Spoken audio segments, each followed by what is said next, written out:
Hello everyone, welcome back to your YouTube channel for creative studies. आज इस session के माध्यम से हम लोग देखेंगे BAB G171 के यूनिट 8 यूनिट 1 को हम लोग कवर करेंगे। इससे पहले जो यूनिट 7 तक को चैप्टर 7 तक कंप्लीट हो चुकी है, 1 2 3 4 5 6 7 तक कल तक में जो कंप्लीट कर चुके हैं।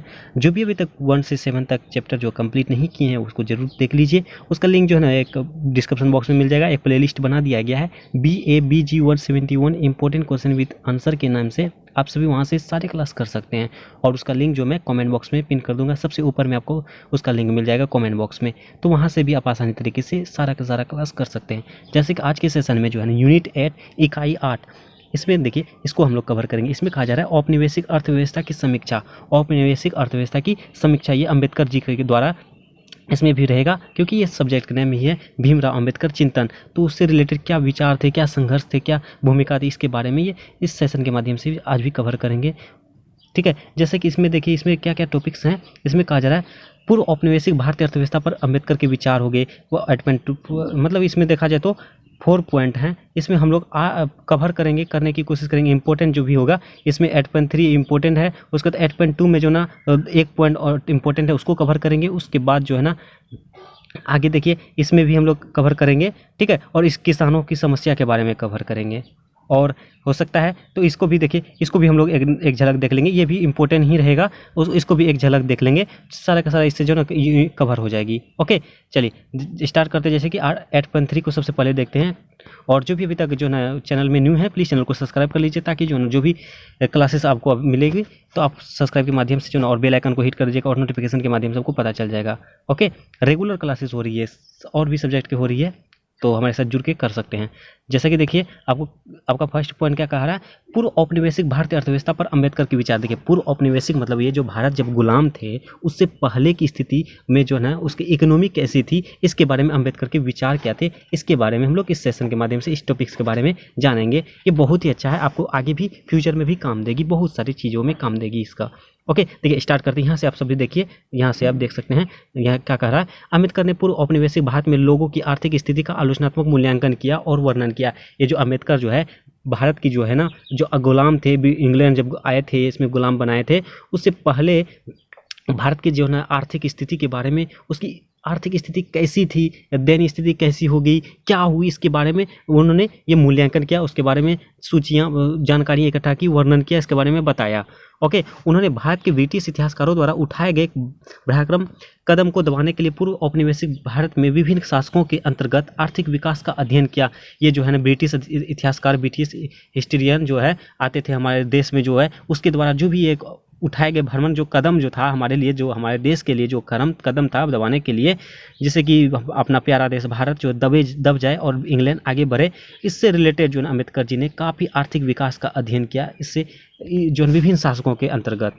ओके, फिर आगे कहा जा रहा है, देखिए अम्बेडकर ने देश को हिंदू एवं मुस्लिम दोनों शासकों के तहत समृद्ध बताया है। अम्बेडकर जी ने अपना देश प्यारा भारत को जो ना हिंदू, मुस्लिम, सिख, ईसाई मतलब सभी देशों के सभी शासकों के लिए, सभी जातियों के लिए एक प्रकार का समृद्ध बताया है। इसमें सबसे ज़्यादा है क्या, हिंदू और मुस्लिम, और अम्बेडकर जी ने इसी पर जोर दिया है। उसके बाद कन्नौज की भव्यता एवं सोमनाथ मंदिर की संपत्ति उस समय भारतीय समृद्धि के उदाहरण थे। उस समय जब भारत गुलाम थे उस समय जो कन्नौज में एक मंदिर थी, भव्यता मंदिर। उसके बाद सोमनाथ मंदिर में जो है अभी भी जानते होंगे आप सभी, सोमनाथ मंदिर, ये दोनों ऐसी मंदिर थी जहाँ की यहाँ जो ना भारत की समृद्धि के लिए, विशालता के लिए जो है ना एक अच्छा एग्जाम्पल है कि हमारे देश कितना विकसित है, विकासशील है, कितना क्या है।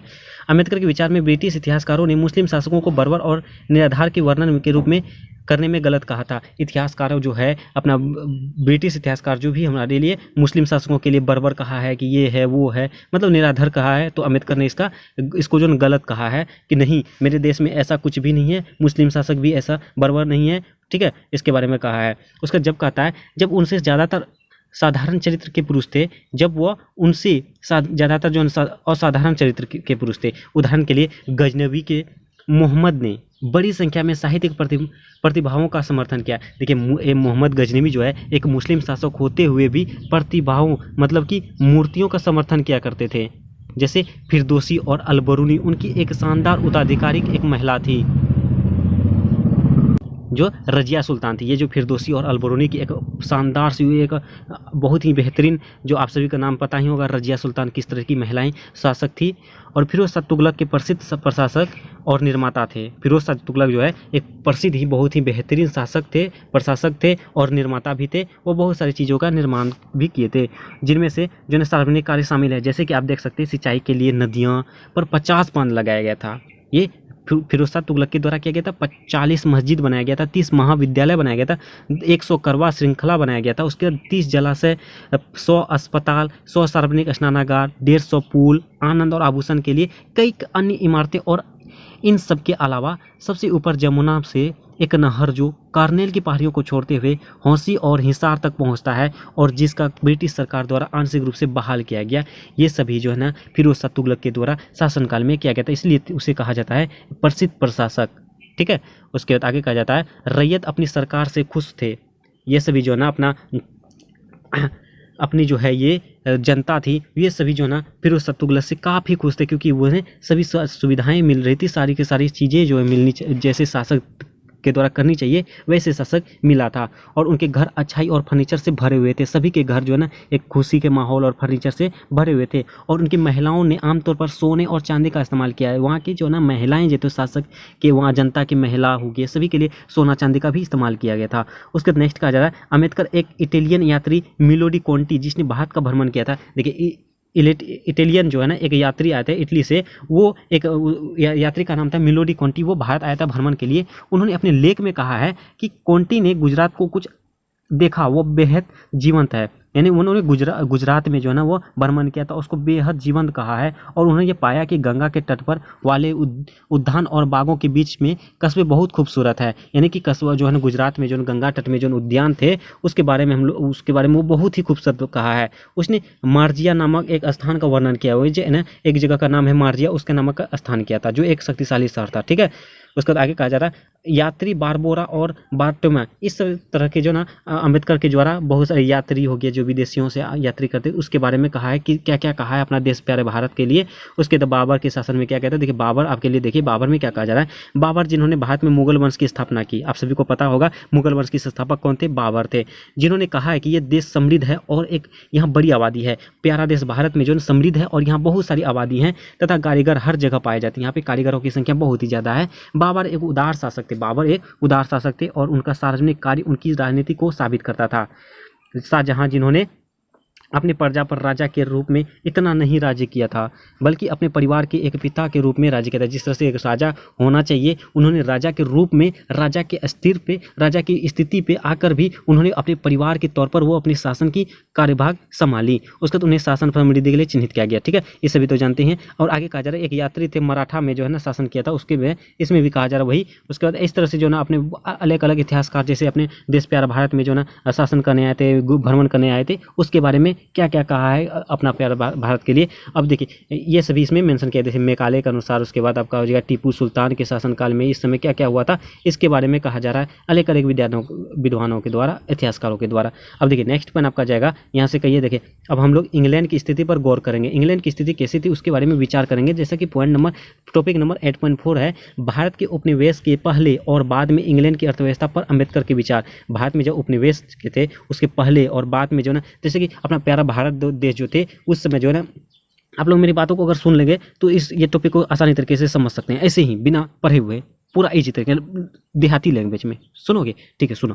देखिए इसमें क्या कहा जा रहा है, भारत जो है उपनिवेश के पहले यानी कि गुलाम होने से पहले और बाद में इंग्लैंड की स्थिति किस तरह से थी। देखिए ये जब गुलाम बना था पर अपना भारत देश, उस समय जो है ना इंग्लैंड की स्थिति बहुत ही खराब थी, मतलब इतनी अच्छी नहीं थी जिस तरह अभी वर्तमान समय में है, उतनी अच्छी नहीं थी। उस समय जो है गुलाम होने से पहले, उस समय जिस तरह से अभी इंग्लैंड है उस समय भारत हुआ करता था, उससे भी कई गुना ज़्यादा। ठीक है, जब गुलाम बना, गुलाम बनने का यही हुआ कि जो है ना बहुत सारी चीज़ें बाहर से ले गया इंग्लैंड, जैसे कि आगे ब्रिटिश जो आके यहाँ पे बहुत सारे फैक्ट्रियाँ खोली, शासन किया, गुलाम बनाया, बहुत सारी अत्याचारें की। इसके बाद उन्होंने जो है ना धीरे धीरे इंग्लैंड जो प्रोग्रेस की ओर चला गया। अगर मान के चलिए आपके घर जाके कोई डाका डाल दे, आप क्या करोगे, आप विकासशील करोगे या वृद्धि करोगे? नहीं ना, आप जहाँ तक कि लॉस में जाओगे। आपके घर खाली होते जा रहा है, डकैत का जो है ना घर भरते जा रहा है। उसी तरह इंग्लैंड का भी हुआ, प्यारा देश भारत से जो है ना बहुत सारी चीज़ें, बहुत सारी सोना चांदी सब कुछ लगभग हड़प कर, अब बड़ी बड़ी महंगाई चीज़ें सब हड़प कर वो अपने देश लेके गया और विकसित किया। इस तरह से जो है ना इंग्लैंड जो है ना पहले उसकी स्थिति बहुत दयनीय थी और वर्तमान समय में स्थिति उसकी अच्छी है। इसकी वजह यही है कि भारत को गुलाम बनाया और भारत को हड़प लिया। ओके, यही कहा जा रहा अम्बेडकर के अनुसार, और बहुत सारे इतिहासकारों के द्वारा यही इसी में मेंशन किया गया, इसी के बारे में अलग अलग से कहा गया। जैसे आप सभी देख सकते हैं यहाँ पे, देखिए यहाँ पे आप देख सकते हैं अम्बेडकर के अनुसार। देखिए मैंने एक स्टोरी बता ही दिया है आप सभी को, फिर से एक दो जो है ना इतिहासकारों के बारे में मैं बता दे रहा हूँ, ठीक है, ताकि आप भी सही तरीके से समझ जाएंगे। देखिए इसमें कहा जा रहा है अम्बेडकर के अनुसार यदि हम वर्ष 2016 से पहले और बाद में इंग्लैंड की आर्थिक स्थितियों को याद करते हैं तो इंग्लैंड के लिए भारत का उपहार है। जैसे मैंने पहले भी बताया था, जब से भारत में इंग्लैंड आया व्यापार किया तब से भारत की स्थिति दयनीय हुई और इंग्लैंड की स्थिति जो है ना बढ़ते गई, प्रोग्रेस करते गई। उसी तरह में भी वही कहा जा रहा है। उसके बाद कहा जा रहा है सर जोसिया चाइल्ड का हवाला होते हुए अम्बेडकर ने बताया, एक इतिहासकार थे सर जोसिया, उसमें इंग्लैंड में जो बताया कि 1945 में इंग्लैंड का व्यापार आश्रम था और व्यापारी बहुत कम था। इंग्लैंड का जो है व्यापार जो है बहुत कम था, आश्रम था और व्यापारी बहुत ही कम थे, मतलब नहीं के बराबर था। उसके बाद आज के ज़माने में बहुत सारे बढ़ गई, जब गुलाम बनाया तो उस तरह से व्यापारी जो ना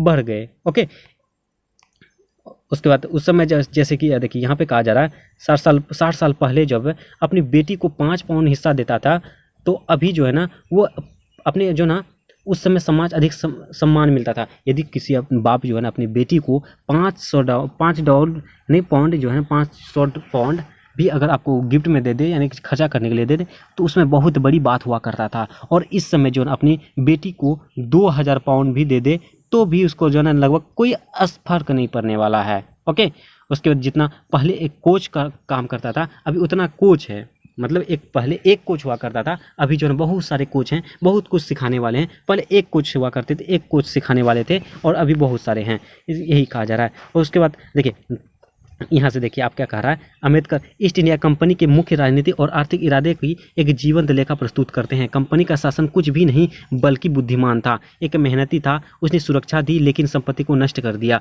प्रशासन की योजना बिल्कुल सही नहीं थी। अम्बेडकर जो है ईस्ट इंडिया कंपनी के बारे में ये कहा जा रहा है, उसकी राजनीतिक और आर्थिक इरादे बहुत ही मतलब जीवंत था, उसके बारे में प्रस्तुत किया था। उसके बाद कंपनी का शासन जो बहुत ही ज़्यादा बुद्धिमान था, उन्होंने अपनी रणनीति अपनाया किस तरह से व्यापार करेंगे ताकि हमके ज़्यादा से ज़्यादा मुनाफा हो, और उसके बाद मेहनती भी थे। ओके, उसके बाद आगे कहा जा रहा है, ठीक है, यही सब कहा जा रहा है अलग अलग इतिहासकारों के द्वारा। जैसे मैंने एक स्टोरी टाइप को देहाती स्टोरी टाइप में बता दिया है। एडम स्मिथ ने वर्णन किया कि कैसे व्यापारियों ने भारतीय साम्राज्य की समृद्धि या बर्बादी के बारे में परवाह नहीं की, कैसे किसी भी शासक के विपरीत वे पूरी तरह से अपने विषयों की खुशी या दुख, अपने उपनिवेश का सुधार बर्बादी महिमा उनके लिए, यही सब कहा जा रहा है। ठीक है, और आगे नेक्स्ट पॉइंट आपका जाएगा इंग्लैंड की अर्थव्यवस्था में औपनिवेशिक भारत में व्यापार स्टॉक भंडारण का योगदान। इसके बारे में अभी देखेंगे हम लोग, इसको भी ये भी देखिए, इसको भी हम लोग कवर करते हैं अभी।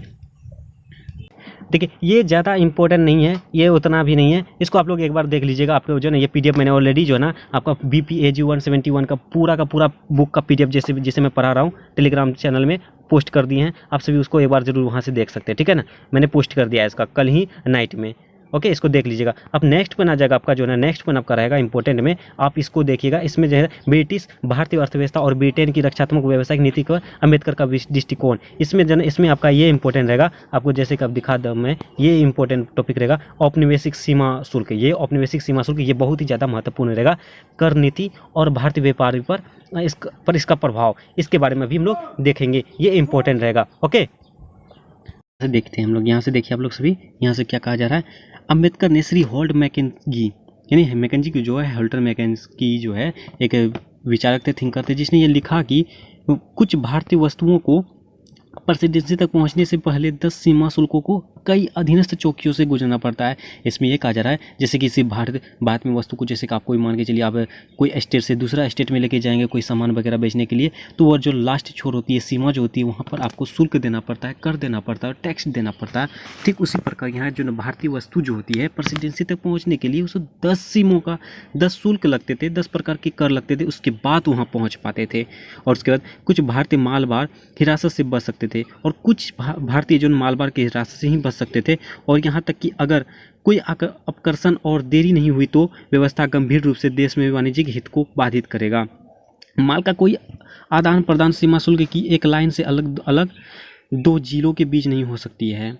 यानी कि माल का कोई आदान प्रदान जो है सीमा शुल्क एक लाइन से अलग दो जिलों के बीच नहीं हो सकती। यानी कि इसमें कहा जा रहा है माल का जो है ना आदान प्रदान जो है ना हमारे दो जिलों के बीच में नहीं होनी चाहिए, ठीक है। और जब तक कि कीमत का अंतर इसका बड़ा हो, जो परिवहन की लागत और सरकार को दिए गए शुल्क को शामिल कर सके, जिसमें जो है ना जब तक बहुत बड़ा कीमत का ना हो। जैसे कि मान के चलिए आप जैसे आप छोटी छोटी 500, 6,000, 1,500 रुपये का चीज़ें लेकर आदान प्रदान कर रहे हो तो उसमें टैक्स दोगे तो क्या उसको बेनिफिट्स होगा? जो भी बेनिफिट्स होगा तो वो तो लेके ही जाएगा। इसमें 1,000 का ही अच्छा खासा मतलब हज़ार मतलब 10,000, 15,000 प्लस होना चाहिए, जिसमें कि उसको थोड़ा मुनाफा भी हो और अगर टैक्स भी दे दे तो उसको ज़्यादा फर्क ना पड़े।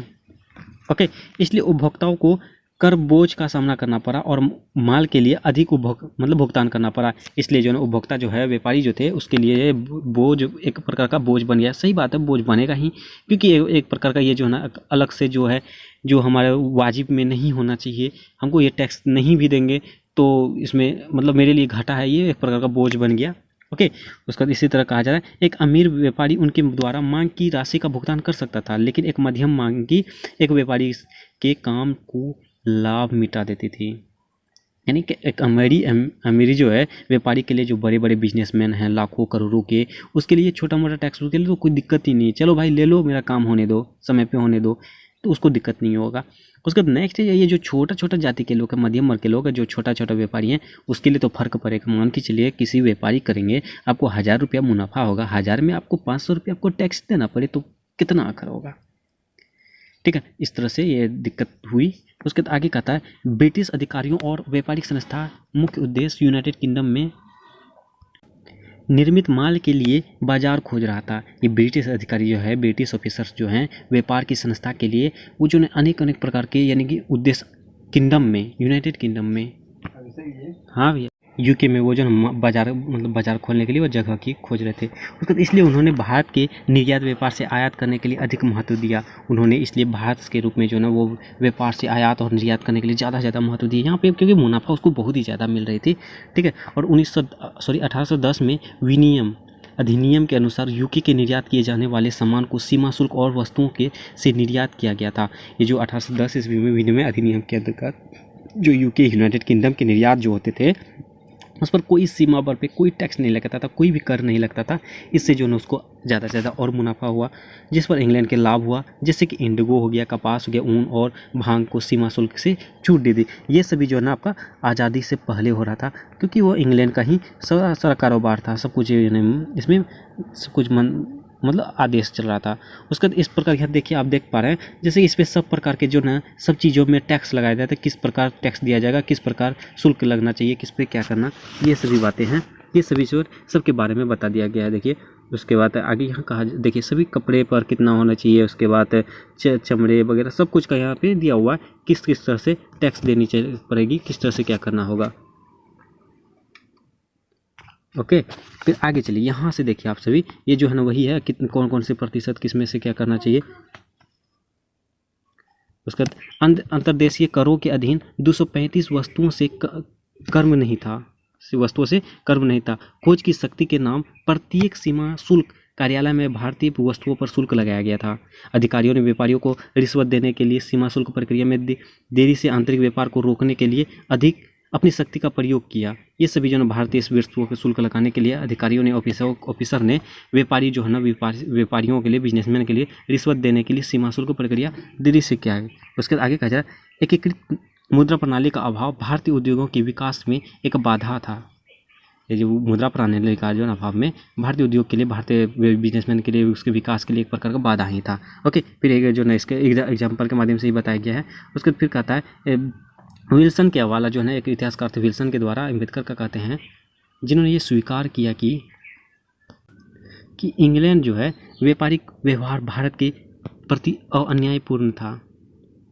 उसके बाद इंग्लैंड में भारतीय सूती और रेशम से बेची जा सकती है, जो कि इंग्लैंड में 50% साथ कम है। ये जो है ना भारत में रेशम बेची जा सकती है ताकि उसको ज़्यादा से ज़्यादा मुनाफा हो। वहाँ पे जो है ना 50 से 60% ही कम था। उसके बाद यहाँ पे जो है ना भारत में जो है 70% कर लगाया गया था। ओके, फिर आगे कहा जा रहा है इसके अलावा जो है ना इसके अलावा उन्होंने कहा कि यदि भारत स्वतंत्र होता तो ब्रिटिश उत्पाद निर्यात करों को लगाकर अपने स्वयं को उत्पादक उद्योग को विनाश से बचा सकता था। यदि भारत अभी आज़ाद रहता तो अपने अनुसार जो अपने संविधान के अनुसार अपने नियम कानूनों के अनुसार उस उत्पादकता को रोक सकता था और वहाँ से ज़्यादा से ज़्यादा अपना खुद का मुनाफा कमा सकता था। हालांकि भारत को खुद बचाने की अनुमति नहीं थी, क्योंकि आज़ाद तभी था नहीं, आज़ाद नहीं था तो वो खुद के नियम लागू नहीं कर सकते थे, वो खुद को नहीं बचा सकते, तो ये सभी व्यापार क्या करते, खाक। और भारत के अजनबी की दया के अधीन था। भारत जो एक अजनबी की दया के अधीन था, वो इंग्लैंड अजनबी हुआ ना, आपको मन में हुआ तो करेगा, दया नहीं करेगा तो नहीं हुआ। ठीक है, अंग्रेज अपना सामान भारतीयों पर थोप रहे थे। अंग्रेज जो है ना अपना जो भी सामान होना चाहिए, छोटा मोटा सामान जो मतलब यूजफुल ना हो, बेकार हो, उस सभी पर थोप रहे थे। हालांकि उन्हें कई करों का भुगतान नहीं करना पड़ता, कोई भी करों का भुगतान नहीं करना पड़ता था इंग्लैंड, क्योंकि उसी का राज चल रहा था। तो कैसे किसको कर देगा? जो आवाज़ उठाते थे, ले जा बक निकल, समझे। विदेशी निर्माताओं ने भारत के नीचे रखने की प्रतियोगिता का गला घोटने लगे। इस प्रकार का जो है ना औपनिवेशिक के बारे में जो है ना, ये एक पॉइंट के बारे में देख लिए हम लोग। औपनिवेशिक जो है इंग्लैंड का जो है औपनिवेशिक सीमा शुल्क। ओके, चलिए अब नेक्स्ट टॉपिक आपका आ जाएगा लास्ट टॉपिक। इसमें देखिए इस यूनिट का बेहतरीन यूनिट मतलब टॉपिक ये बहुत ही ज़्यादा महत्वपूर्ण रहेगा 8.6 का। इसको देखिए, ध्यान से सुनिएगा मेरी बातों को। किसानों की समस्या और औपनिवेशिक भूमि नीति। ये किसानों की समस्या देखिए, यहाँ पे क्या किया था, ये जो है ना औपनिवेशिक के बारे में, ये सबसे ज़्यादा दिक्कत किसको हुआ था? मजदूर को, खेती करने वाले को। खेती कौन कर सकता है? किसान कर सकता है, मजदूर कर सकता है, किसान। इसके बारे में जो असर हुआ, जो दिक्कतें आई, मजबूर किया, वे सभी किसानों को जो न समस्या आ गई। उसके बारे में देखिए क्या कहा जा रहा है। इंग्लैंड की भूमि राजस्व नीति और निषेधात्मक संरचनात्मकवादी नीति भारतीय उद्योग और किसानों को बर्बाद कर दिया। ये सभी जो इंग्लैंड की भूमि राजस्व नीति जो है, जो भी यहाँ की, क्योंकि वहाँ से जो इंग्लैंड से आ रहे थे, एक तो कृषि पर भी हमला किया था, उसके बाद उन्होंने नई नई प्रकार के उद्योगों की स्थापना की थी। उससे क्या हुआ कि जो भी उद्योग होते थे उसके लिए जगह चाहिए, जगह चलने के लिए आपको चाहिए, तो फिर उसको खेती के लिए उसको जो है ना खेती पर ही फैक्ट्री बनाएगा। जैसे अभी बहुत सारी मूवी देखे होंगे कि बड़ा बड़ा बिजनेसमैन जो है ना गांव में आके खेती को नष्ट करके वहाँ अपना फैक्ट्री बनाते हैं, तब हीरो जो बदला लेता है, याद है? ठीक उसी प्रकार हुआ करता था। अम्बेडकर ने इस विश्व पेपर को उद्धृत किया, मतलब ये जो है इतिहासकार है, उन्होंने भारत में वर्ष 1830 ईस्वी में यात्रा किया था। ये जो हिपस जो है 1830 ईस्वी में भारत आया था, जिन्होंने किसानों की दयनीय आर्थिक स्थिति के बारे में लिखा है। भारत के किसानों को दुख और गरीबी में धकेला जा रहा है। इन्होंने हिपस जो है भारत की स्थिति के बारे में कहा है कि वो दुख और गरीबी की ओर धकेलता जा रहा है, क्योंकि लगातार इंग्लैंड जो है इस पर अत्याचार करते जा रहा है। मुझे लगता है कि ना तो देसी और ना ही यूरोपीय कृषक कराधान की वर्तमान दर पर बढ़ सकता है, और सरकार द्वारा भूमि की आधी सकल खेती की मांग की जा रही थी। ये सभी इस पर ये मानना था कि जो न सरकार के द्वारा जितनी भी है भूमि में खेती होती थी, अनाज होती थी, तो उसका जो है 50% वो लेके चले जाते थे, उसकी मांग होती थी। विपा सेवर ने भारतीय किसानों के बारे में बताया कि कैसे वो मिथ्यात्मक की खेती करते हैं और अनाज को बुद्धिमत्ता से उपयोग करते हैं। उन्होंने बताया कि भारतीय किसानों के बारे में कि वो किस मेहनत से, कितनी दिक्कतों से वो खेती करते हैं, उसके बाद अनाजों के वो किस तरह से किसान जो है ना कौन कौन सी चीज़ों के उपयोग करते हैं, बुद्धिमत्ता के रूप में वो उपयोग करके वो खेती करते हैं। फिर भी अनुकूल मानसून के दौरान अनाज के उनके प्रावधान अपर्याप्त हो जाते हैं। फिर भी मानसून के कारण जो है ना वो उनके प्रावधान जो उनके अनाज जो होते हैं उसमें कभी कभी नष्ट हो जाता है, कभी भी अपर्याप्त हो जाता है, जितना होना चाहिए वो नहीं हो पाता है। जब उनकी फसल थोड़ी सी विफल हुई तब सरकारी सहायता भी पुरुषों, महिलाओं और बच्चों को मरने से नहीं रोक पाई। जब वो किसान जो है विफल हो गई, खेती नहीं कर पाई, सफल नहीं हो पाई, तो उस पे जो ना अब गरीब लोग करे क्या, वो आत्महत्या कर लेते थे परिवार के साथ। तो इस प्रकार सरकार भी नहीं रोक पाती थी। ओके, उसके बाद बंगाल में उपजाऊ कृषि भूमि थी और अस्थायी आकलन की कर की व्यवस्था थी। ये जो बंगाल जो है ना कृषि के नाम से जाना जाता है, बंगाल को आप सभी को जानते ही होंगे, बंगाल जो है कृषि के नाम से जाना जाता है। ओके, उसके बाद तो वहाँ भी जो है ना ये अस्थायी आकलन की व्यवस्था थी, जिससे वो कुछ नहीं कर पाया था, जिसके कारण यहाँ वहाँ अकाल अज्ञात था।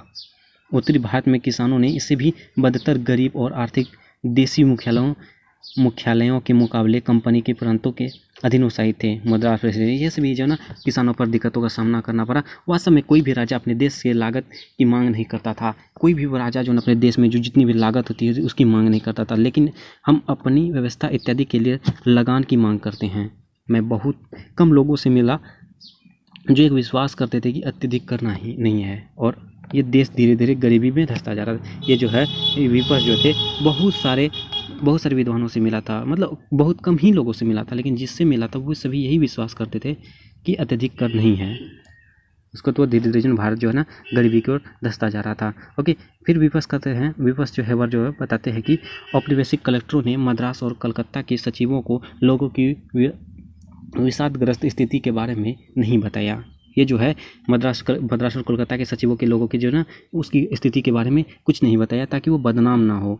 इसके अलावा विपक्ष सेवा, व्यापार और उद्योगों पर बोलते हैं। उन्होंने बताया कि सूरत के व्यापार में गिरावट आई और उसमें कच्चा माल शामिल है। इस तरह की जो ये दिक्कतें आई, तो सूरत में कच्चे माल का गिरावट आ गई, उसके बाद बम्बई भोज दिया, ठीक है। इस तरह से यह दिक्कत का सामना करना पड़ा, दिक्कतें हुई, ये किसानों का ही दिक्कत हुआ इस सभी चीज़ों से। ओके, तो इसमें भी वही कहा जा रहा है जो है ना उन्होंने अपने अनुसार जो है ना बताया कि इंग्लैंड के बारे, ठीक है। तो देखा जाए तो इस प्रकार जो है ना ये भी किसानों की समस्या के बारे में हम लोग देख लिए। तो इसको एक बार आप लोग सभी ने, इसका PDF मैंने दे दिया, इसको एक बार देख लीजिएगा, ठीक है, हो जाएगी, दिक्कत नहीं आएगी। उसके बाद चलिए, तो देखा जाए तो यूनिट 8 जो है वो भी हम लोग का एक प्रकार कंप्लीट हो गया। आप सभी एक बार फिर से वीडियो को शुरू से पूरा एक वीडियो देख लीजिएगा तो आपको सही तरीके से समझ आ जाएगी और इजीली तरीके से समझ आएगी। जिस तरह से मैंने समझाया है पूरा आसानी तरीके से समझाने का प्रयास किया। आई होप कि आप सभी जो है ना मेरे एक्सप्लेनेशन को बेहतरीन तरीके से एब्जॉर्व किए होंगे, सही तरीके से समझ चुके होंगे। ओके, तो आज के सेशन में यूनिट 8 तक कंप्लीट हो गया। आप सभी जो पूरा का पूरा क्लास सभी देखिए, कीजिए, ठीक है। तो और जो भी इस चैनल पर नहीं है प्लीज़ चैनल को सब्सक्राइब कर लीजिए, बेल आइकन को हिट कर दीजिए, और वीडियो पसंद आए तो लाइक कीजिए, और जो भी दिक्कतें आए कमेंट के माध्यम से कमेंट कीजिए, और अपने दोस्तों को भी शेयर कीजिए। चलिए मिलते हैं नेक्स्ट वीडियो में, तब तक के लिए थैंक यू।